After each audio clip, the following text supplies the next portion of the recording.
12 దేశాలు తిరిగాను. ఎన్ని దేశాలు? 12 దేశాలు. నేను చెప్పింది ఒకటే, ప్రభు అయిన యేసు సజీవుడైన దేవుడు. ఇక అంతకంటే ఇంకొకరి గురించి ఇంకొక మాట చెప్పడం నా వల్ల కాదు. యెహోవా మాట్లాడుచున్నాడు. ఎవరితో మాట్లాడుతున్నాడు? కూర్చున్న మీతోటి, కూర్చున్న నాతో దేవుడు మాట్లాడుతున్నాడు. జాగ్రత్త వినాలి. యెహోవా మాట్లాడుతున్నాడు. ఏమని మాట్లాడుతున్నాడు? 16వ వచనంలో చెప్తాడు.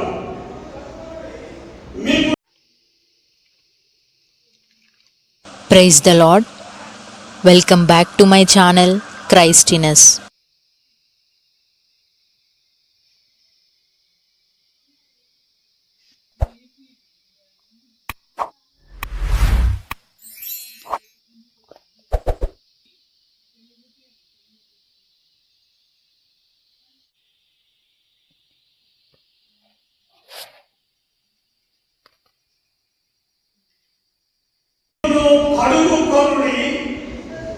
ఇప్పుడు నాకు చెప్పాలి, ఏమని మాట్లాడుతున్నాడు దేవుడు?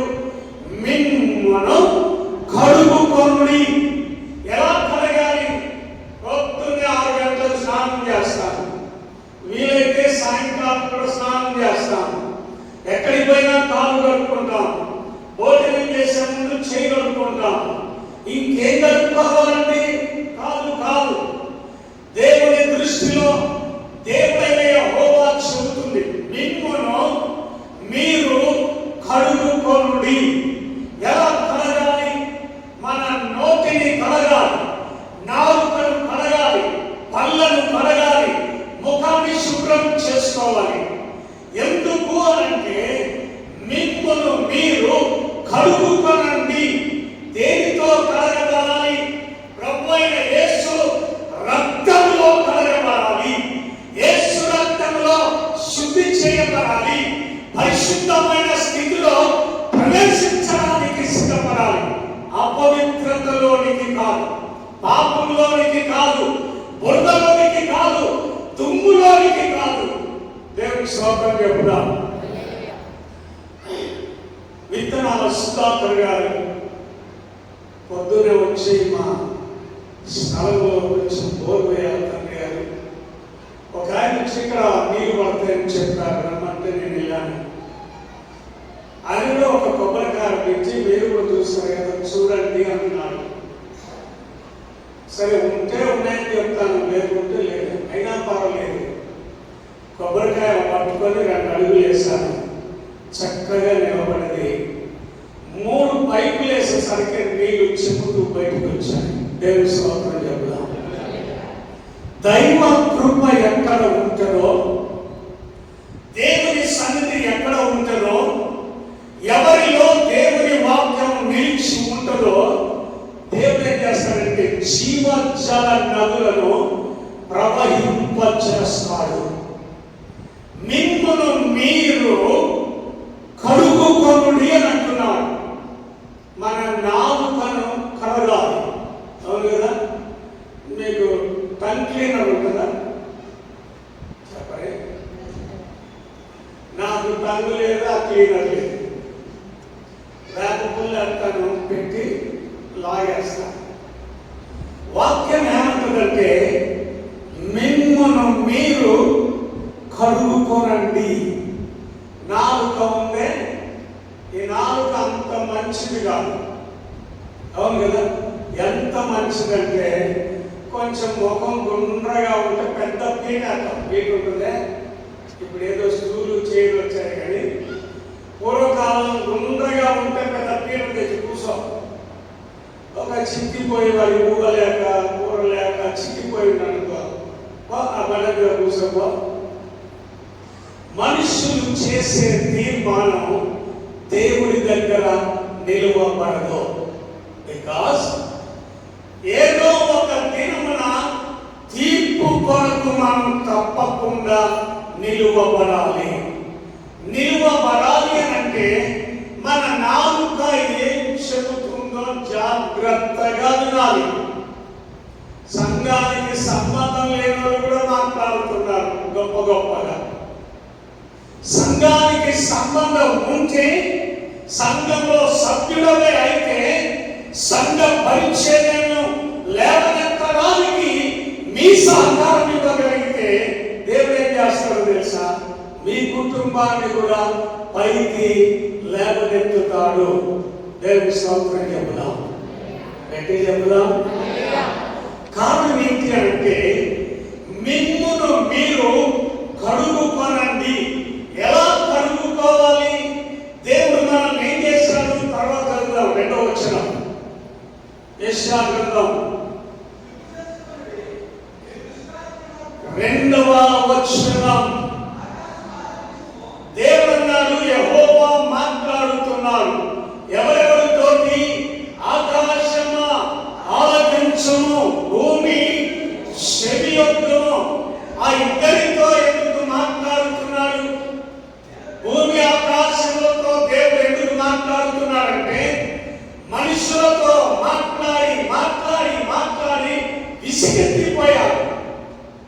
మీ అందరిని అడుగుతాను, యెషయా గ్రంథం 2 సార్లు చదివారు ఒక్కొక్కరు. మీ అందరిని బట్టి నేను దేవుడికి వందనాలు తెలుస్తాను. Because you are not able to read the Bible. దేవుని వాక్యం ఎన్నిసార్లు చదివాను? దేవుని వాక్యాన్ని ఆకాశము భూమితో చెబుతున్నాడు. ఏమని చెబుతున్నాడో తెలుసా? చూద్దాం. నేను ఇక్కడ కూర్చున్న పిల్లలను పెంచి, ఇప్పుడు నా వైపు చూడండి, మీరెవరు?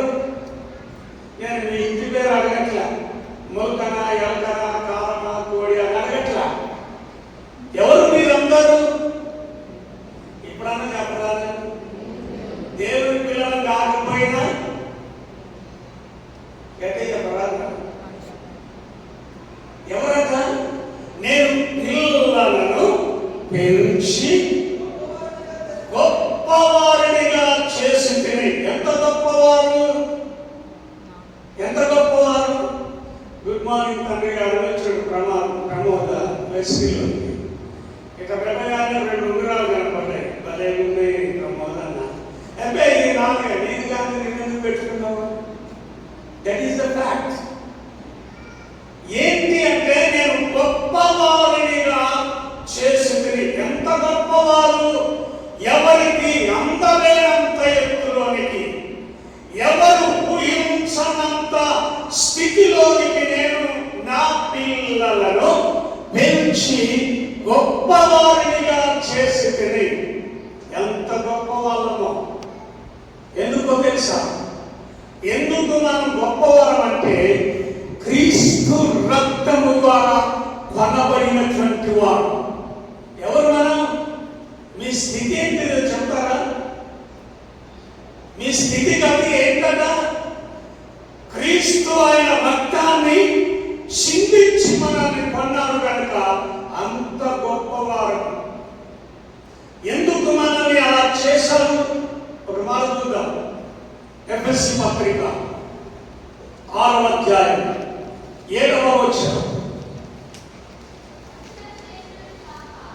మనుషులకు చేసినట్లు కాక, ఇప్పుడు నాకు మీరు చెప్పాలి, ఎవరికి చేసినట్లు కాక? అది చెప్పరాదు. మనుషులకు చేసినట్లు కాక దేవునికి చేసినట్లే. ఇక్కడ ఈ కత్తికల్లో, సంఘంలో, అధ్యక్ష మండలంలో ఎక్కడ ఏది చేసినా మనుషులకు చేసినట్లు కాక. ఎవరికి చేయాలి? దేవుడికే. దేవుడికి చేసినట్టు ఉండాలి కానీ పై పూత పూయకూడదు. అవును కదా? పై పూత ఏంటి? నేను ఇంగ్లాండ్లో విక్టోరియా రాలి కూర్చునే ఆ సింహాసనం దగ్గరికి పోయాను. ఫుల్ సెక్యూరిటీ ఉంది. Can I touch the chair అన్నా? నా పడొచ్చి నాకు ఎదురుగా నిలబడ్డారు.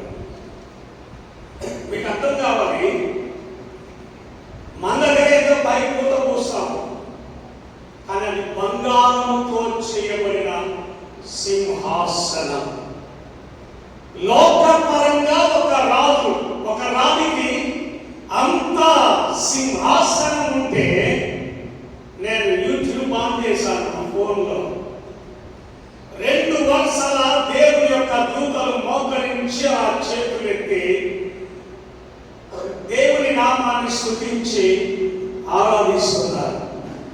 ఆరాధన ఆరాధన ఆరాధన ఆరాధన ఆరాధన ఆరాధన.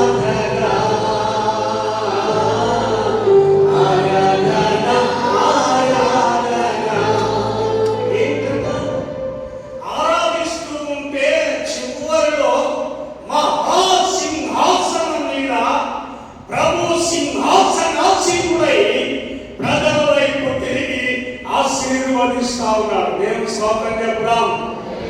మనుషులకు చేసినట్లు కాక దేవునికి చేసినట్లుగానే ఉండాలి. కారణం ఏంటో తెలుసా? మీరేదో పొగిడితే నేను పొంగిపోయి బోర్లపడను, జరగదని. Never in the history. We should follow the system. సంఘంలో కానీ దేవుని వాక్యంలో మనకు దేవుడు ఏమి ఇచ్చాడో దాని ప్రకారం నడవడము నేర్చుకోవాలి. కారణం ఏంటి అంటే మిమ్మల్ని మీరు కడుగుకోనండి. అక్కడ అన్నారు మనుషులకు చేసినట్లు కాక దేవునికి చేసినట్లుగానే చేయాలి. 9వ వచనం చదవండి.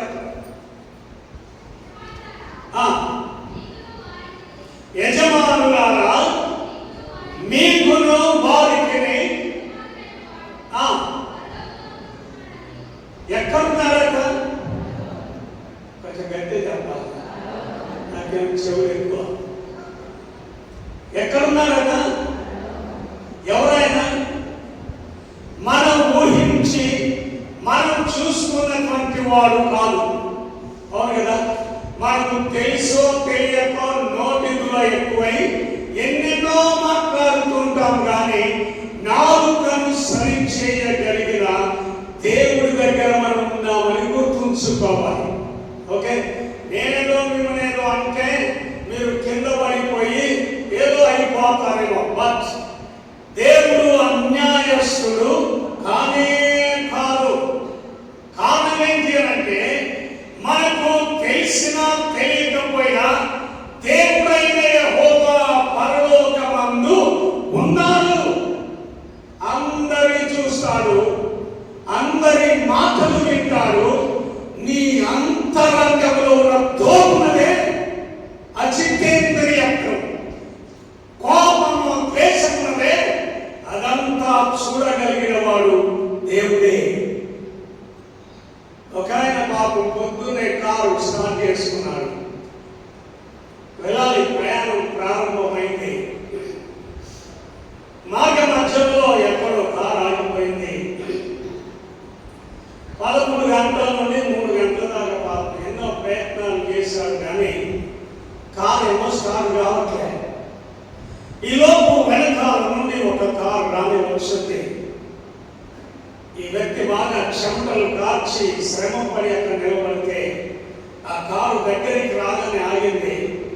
సార్ ఏమైంది మీ కారుకు అంటే, ఉదయం నుండి నేను ప్రయాసపడుతున్నాను సార్, నా కారు స్టార్ట్ కావట్లేదు అనగానే నా కారు దిగి వచ్చి బానట్ తీసి కారును కొద్దిసేపట్లో సరి చేసి okay you can start your car అని అన్నాను.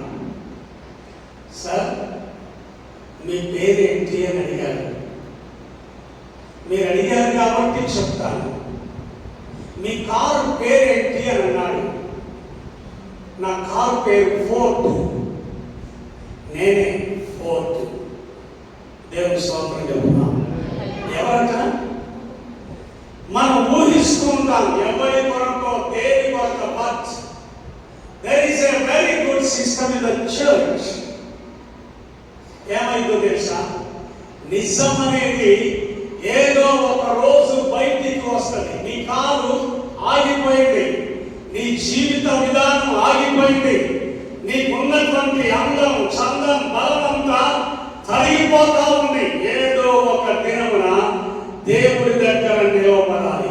మిమ్మును మీరు కడుగుకొనండి. ఎలా కడుగుకోవాలి? ఏం చేసి కడగాలి అంటే పరలోకమందు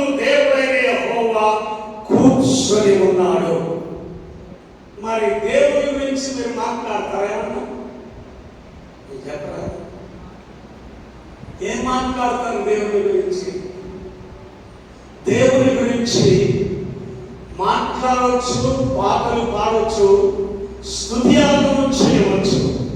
దేవుడు అన్నాడు, ఆయన నామాన్ని స్తుతించి కనపరచాలి. చూద్దాం, యెషయా గ్రంథం పరమగీతములు 8వ అధ్యాయం 5వ వచనాన్ని చదువుదాం.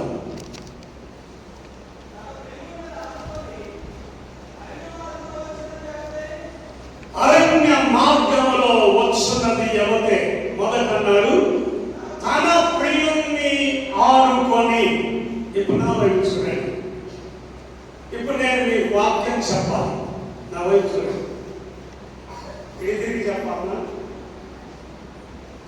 చెప్పాలి, కళ్ళు మూసుకొని చెప్పాలన్నా చెప్పలే. ఎటు చూడాలి మరి? నేను మంచి మర్యాద అడుగుతున్నాను. ఎటు చూడాలా? మీ వైపు చూస్తేనే వాక్యం. అమ్మో ఏంటి చదువుతారంటే నువ్వేం చూస్తున్నా, నేను మాత్రం దేవుని చూసి, నేను చూసిన దేవుని గురించి మీకు తెలియజెప్పాలి. అంతేగాని బురద పూయబాకండి. మళ్ళీ చెప్తున్నాను, దేవుని సంఘాన్ని కాసే సేవకులు ఉన్నారే, సేవకులు సంఘాలను దేవుని మార్గంలో నడిపించడానికి తప్ప ఇంకొక మార్గంలో నడిపించడానికి చేయరు కార్యాలు. కాబట్టి ఏంటి అంటే, నేను పిల్లలను పేరు నుంచి, ఇప్పుడు చెప్పండి, గొప్పవారినిగా చేసితేనే. గొప్పవారినిగా ఎందుకు చేశారు అని అంటే చూద్దాం. యోహాను సువార్త 15వ అధ్యాయము 8వ వచనం చదువుదాం. మీరు బహుగా ఫలించుట వలన, ఎవరంట? మీరు బహుగా ఆశీర్వదించబడుట వలన నా తండ్రి మహిమపరచబడును. ఎందుకు మనల్ని దీవించాడు? ఎందుకు మనల్ని గొప్పవారిగా చేశాడు? ఎందుకు మనల్ని ఆశీర్వదించాడు అంటే దేవుని నామానికి మహిమ రావడానికే. దేవా మీకు వందనాలు, నన్ను దీవించాను. పొరపాటున దేవుని దీవెన మరిచిపోతే ఉన్నట్టుగానే ఎర్ర సముద్రంలో కలిసిపోతాం. ఎర్ర సముద్రం దాటింది ఎవరు? అక్కడ రాయబడింది, అరణ్యంలో నడుచుచున్న ఈమె ఎవతే. ఈ సంఘం ఎవరు అంటే, ఐగుప్తులో నుండి పాలు తేనెలు ప్రవహించడానికి అరణ్యంలోనికి వచ్చారు. ఎవరు ఈమె?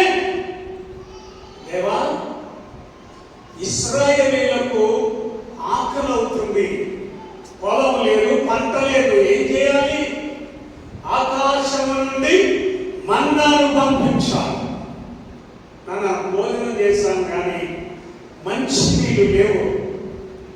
బండలో నుండి దేవుడు శ్రేష్టమైన నీళ్లను ఇచ్చి ఇశ్రాయేలీయులను పోషించాడు. నేను మీ అందరిని అడుగుతాను, మీరు అందరూ దూరంగా ఉన్నారు. అమ్మ, నీకు ఎన్ని బట్టలు ఉన్నాయి? 2 సూట్ కేసులు. నేను ఎందుకు అడుగుతున్నానంటే, మనం ప్రయాణం చేయాలంటే 2 సూట్ కేసులు మొయ్యలేకపోయినా నడుకుంటూ పోవాలి. ఇశ్రాయేలీయులకు ఒకే ఒక సొంత, అవును కదా? ఎక్కడ దాకా? ఐగుప్తులో నుండి పాలు తేనెలు ప్రవహించేంత వరకు యెహోషువ కాలేబులకు ఒకే ఒక జత బట్టలను ఇచ్చాడు. అవునుగా? మనం రోజుకొక జత వేసుకుంటాం, కానీ ఇశ్రాయేలీయులకు ఆ బట్టలు మాయలేదు, చినిగిపోలేదు, జీవి మార్కు పోలే, సీఎం మార్కు పోలే, ఇంకెక్కడికి పోలే. దేవుని ఆశీర్వాదం ఎలా ఉంటుందో తెలుసా? రేపు జూన్లో నేను రిటైర్ అవుతాను. ఒక ఆయన అంటున్నాడు, 2000 కొడతాడు దిగిపోయిన రోజు అన్నాడు. దేవుని స్తోత్రం. నీకు దమ్ము ఉంటే, శాంతమైతే దేవుడికి ఇవ్వడం నేర్చుకో. ఒకడు రిటర్న్ అయితే ఒకడు ఎక్కితే కాదు, నీకు కూడా అదే పరిస్థితి వస్తుంది, గుర్తుంచుకో. బికాస్ అదే దారిలో ఉన్నాం కదా మనం, అవునా? నా టైం ఎంతవరకు నేను అంతవరకు సేవలో ఉంటాను. అయిపోయిన తర్వాత మాది ఇక్కడేగా గంజి తాగేటోళ్ళం, జొన్న గంజి దాగి బ్రతకగలిగితే చాలు. దేవుని నామాన్ని స్తుతించి ఘనపరిచి ఆరాధన చేస్తాను. ఎందుకు దేవుడు ఆ వాక్యం చెబుతున్నాడు అంటే, ఈమె ఎవరు, ఈ సంఘం ఎవరిది అంటే దేవుని కొరకు సిద్ధపడుతున్న పెళ్లి కుమార్తె. పెళ్లి కుమార్తెల వలె మనం సిద్ధపడాలి. ఒక మాట చదువుదాం. 26వ కీర్తన 6వ వచనాన్ని చదువుకుందాం. 26వ కీర్తన 6వ వచనం.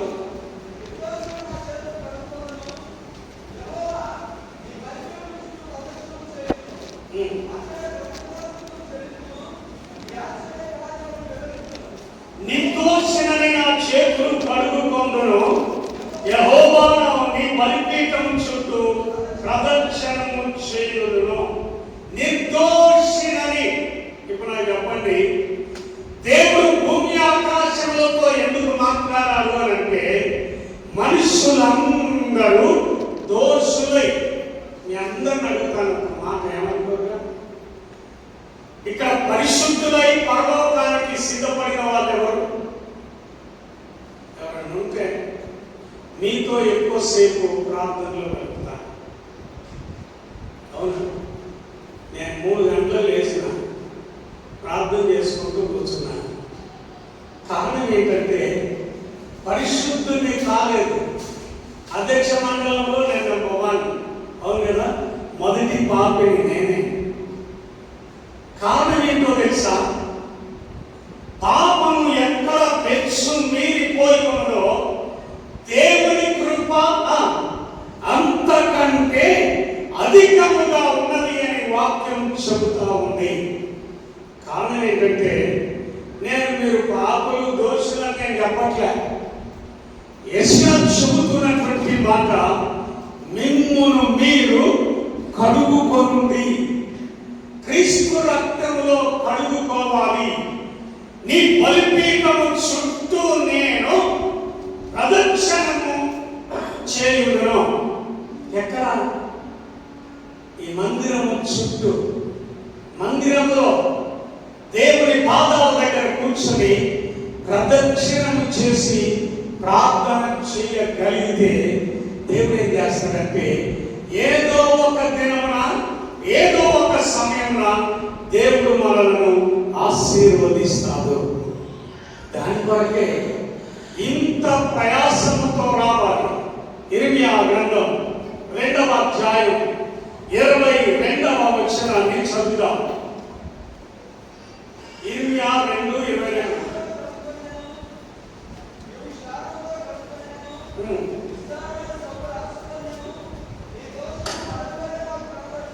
మళ్ళీ చదువు.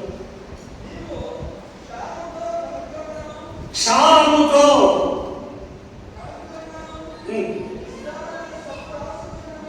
ఏం సబ్బు? నా వైపు సబ్బుల పేర్లు ఉన్నాయి కదా, ఏమి సబ్బులు ఉన్నాయి? నాకైతే లక్స్ తెలుసు, చిన్నప్పుడు కింద పేరు. ఇప్పుడు ఏం సబ్బు వచ్చింది? గట్టిగా చెప్పరా? మైసూర్ శాండిల్, ఇంకా నాకే రాక నేను అడుగుతాను. ఇన్ని సబ్బులు పెట్టి మన 12వ తారీఖు కొత్తగూడెంలో ప్రదీప్ అని అబుదాబిలో ఇంకా చేస్తూనే ఉన్నాడు. కానీ కొత్తగూడెం వచ్చి ఇప్పుడు సోలార్ కంపెనీ పెట్టి ఆయన నడిపిస్తా ఉన్నాం. 9 సంవత్సరాలు పిల్లలు లేరు. మేము అబుదాబి వెళ్ళిన తర్వాత వాళ్ళ ఇంట్లో వాళ్ళ బెడ్రూమ్ మాకు ఇచ్చాడు. ఏంటి ప్రదీప్, మీకు పిల్లలు ఎంతమంది అన్నాను. తండ్రి గారు మాకు పిల్లలు లేదు, 9 సంవత్సరాలు. సో వచ్చిన తర్వాత 2024 క్రిస్మస్ నేను కొత్తలో వెళ్ళాను. వాళ్ళమ్మ బైబిల్ పాఠం చదవడానికి వచ్చింది. వాళ్ళ కూర్చుంటే మొదటి ప్రకటన ఏంటంటే, మీలో బిడ్డలు లేని వారు మీ కుడి చెయ్యి మీ పొట్ట మీద పెట్టుకొని ప్రార్థన చేస్తానని ప్రతి భార్య పేరు చెప్పి ప్రార్థన చేశాను. దేవుని స్తోత్రం చెప్పండి. కొంచెం గట్టిగా మొన్న క్రిస్మస్ భార్య ఒక కుమారుని, భర్త ఒక కుమారుని, ట్విన్స్, ఇద్దరు కుమారులను తీసుకొని పైకి వచ్చి ప్రార్థన చేయించుకున్నాను. దేవుని స్తోత్రం చెప్పలా. ఏంటది? మీరు దాని గురించి ఏం చెప్పినా ఏం మాట్లాడినా I don't care, I never care. Because నేను చెప్పగలిగింది దేవుడు చేసిన మహిమ కలిగిన కార్యాల గురించి చెబుతాను కానీ చెయ్యనిది నేను చెప్పలేను.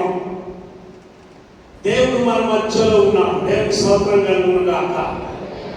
ఎందుకు అనంటే దేవుని అద్భుత కార్యాలు మన జీవితంలో జరగాలి. మన జీవితంలో జరగాలి అంటే ఇంకొక మాట చూద్దాం. యెషయా గ్రంథం 52వ అధ్యాయము 11వ వచనాన్ని చదువుదాం.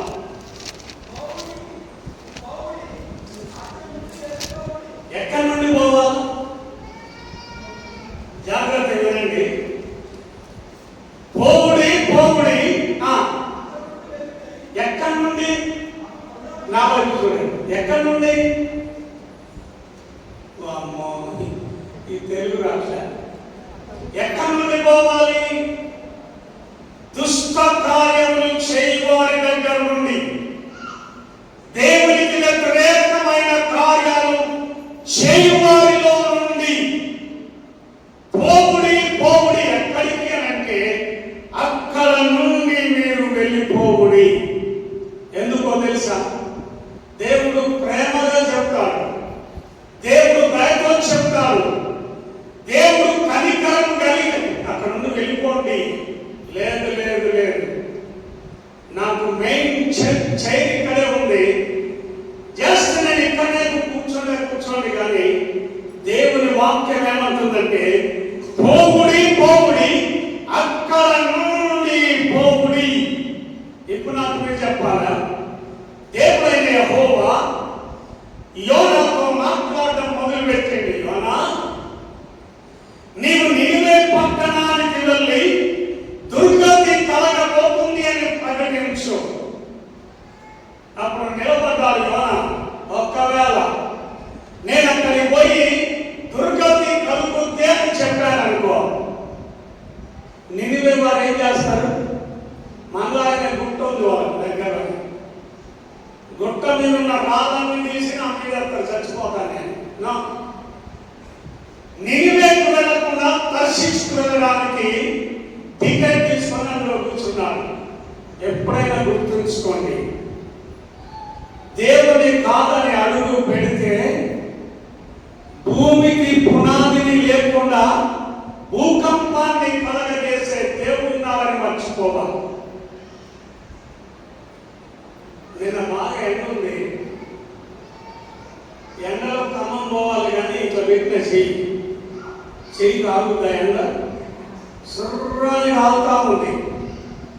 మనకున్న ఊహ ఏంటంటే ఏదో వెళ్ళండి అడ్డు. నీ జీవితానికి దేవుడు అడ్డు పెట్టబోతున్నాడు. కారణం ఏంటో తెలుసా? ఆ జనాంగంలో కూర్చొని వ్యర్థంగా మాట్లాడి దేవుని నామానికి అపకీర్తి కలిగేటట్లుగా మాట్లాడితే దేవుడు మంచిగా చెప్తాడు, ప్రేమతో చెప్తాడు. లాస్ట్కి అంటున్నాడు పోవుడి పోవుడి, అక్కడ నుండి పోవుడి. ఎక్కడికి పోవాలి? దేవుని స్తుతించి ఆరాధించే జనంలోనికి వెళ్ళండి. దేవుని సంఘం దేవుని ఆరాధించి గణపరచడానికి ఈ స్థలంలో కూర్చుంది. ఎందుకు కూర్చున్నది? ఇంకొక మాట చదువుదాం. 51వ కీర్తన 12వ వచనం.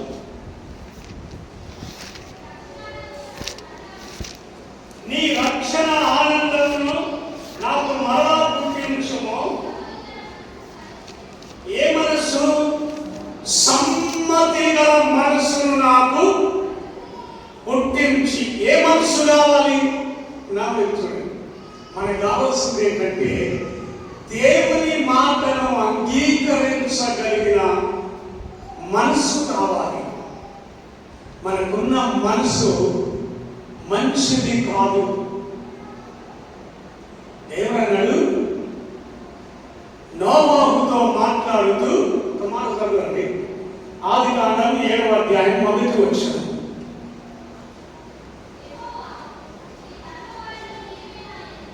దేవుడు అంటున్నాడు, ఈ తరము వారిలో నీ ఒక్కడే నీతిమంతుడవు. దేవుని స్తోత్రం చెప్తాం.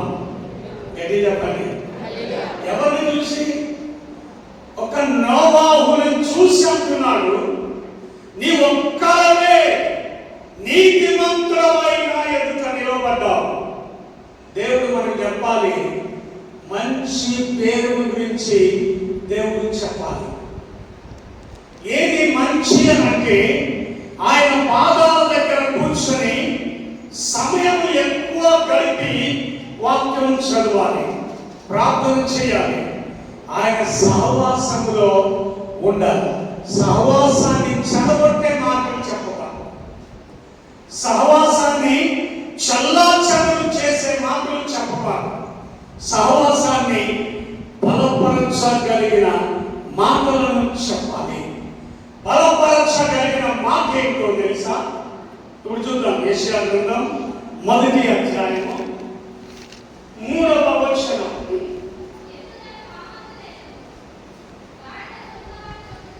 ఎవరెవరికి తెలుసా? ఎద్దు, ఎద్దు తన కామములను ఎరుగును, గాడిదకు సొంత వాడి దొడ్డి తెలుసు.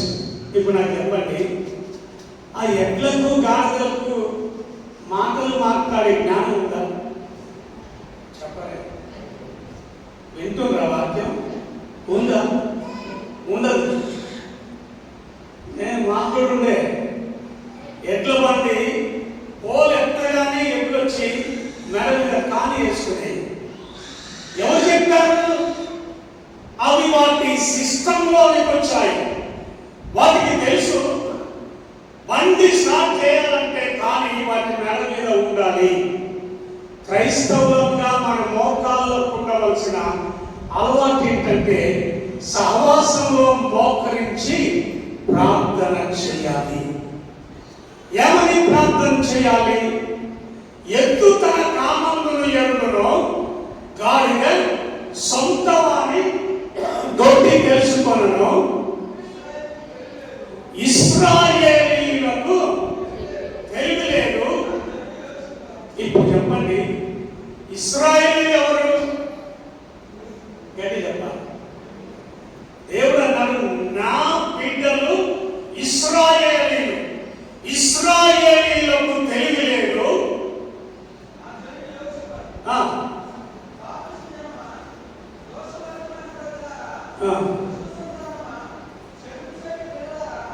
ఏం చేయు పిల్లలట? కొంచెం గట్టిగా చెప్పాలి. చెరుపు అనేది క్షణంలో వచ్చేస్తుంది, మంచి అనేది కొన్ని సంవత్సరాలు పడుతుంది. కానీ దేవుని వాక్యం మనకి ఇచ్చేది ఏంటంటే, ఆయన అంటాడు 6వ వచనం 6వ అధ్యాయం యెషయా గ్రంథం 6వ అధ్యాయము 3వ వచనం నుండి చదువుదాం.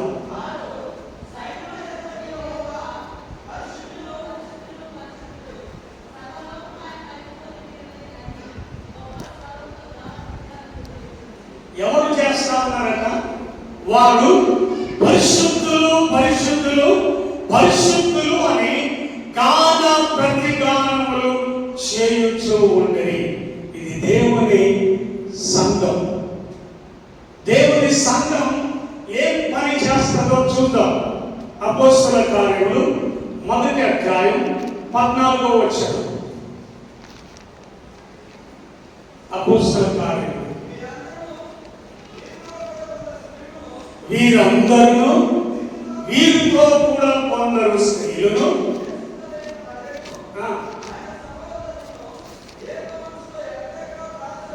ఏం చేసినట్టు వాళ్ళందరూ, మీరందరూ చెప్పాలి. ఏం చేశారు వాళ్ళందరూ? ఏక మనస్సుతో ఎడతెగక ప్రార్థన చేయుచూ ఉండేది. నేను మిమ్మల్ని ఏం అడగలే కానీ ప్రార్థన అంటే తెలుసా మనకు? చెప్పరా? ప్రార్థన ఒక భక్తుడు మంచి పాట రాశాడు కదా, పాడదాం. ప్రార్థన శక్తి నాకు కావాలయ్యా, నీ పరలోక అభిషేకం కావాలయ్యా. ప్రార్థన శక్తి నాకు కావాలయ్యా, నీ పరలోక అభిషేకం కావాలయ్యా. అక్కడ ఆది ఏమంటాడంటే ఏం కావాలి మనకు అంటే ప్రార్థన శక్తి కావాలి అని అంటారు. 400 మంది అబద్ధ ప్రవక్తలందరూ ఆ వైపు కూర్చున్నారు. ఉదయం మొదలుకొని సాయంకాలం దాకా ఆ దమ్ములు కొట్టారు, శరీరాలు పోసుకున్నారు, కేకలు వేశారు, కానీ బయలు రాలేదు. దేవుని సేవకుడైన ఏలియా ఒక్కరే బలిపీఠం మీద బలిని అర్పించి మోకరించి, ఇశ్రాయేలీయుల దేవుడైన యెహోవా నీ పక్షంగా నేను ఒక్కరనే నిలబడి ప్రార్థన చేస్తున్నాను. ఆకాశం నుండి అగ్ని దిగి వచ్చింది, ఆ బలిని ఆగ్రానించింది. దేవుని స్తోత్రం చెప్తాం. ఏం ఆగ్రానించింది? నీవు ప్రార్థన చేస్తే, నీకు ప్రార్థన వస్తే, ప్రార్థన రాకుండా వచ్చేవాడు ఏదో ప్రార్థన చేస్తే అవమానపరచవా. ఒకడంటాడు గుడ్డేలుగులాగే ఎగురుతారేంటి? అవునా? నీకు ప్రార్థన విలువ తెలిస్తే నీ జీవితంలో మోకరించొకసారి. ఎందుకంటే ప్రార్థన లేకపోతే కష్టం.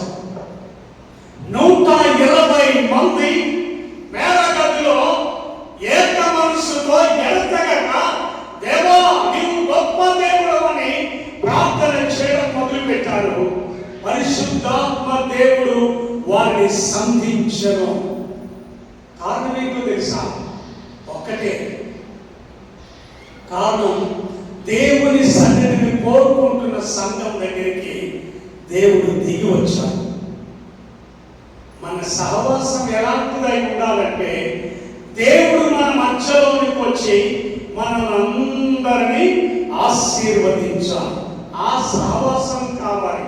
పోగుడి అక్కడ నుండి పోగుడి ఎక్కడి నుండి?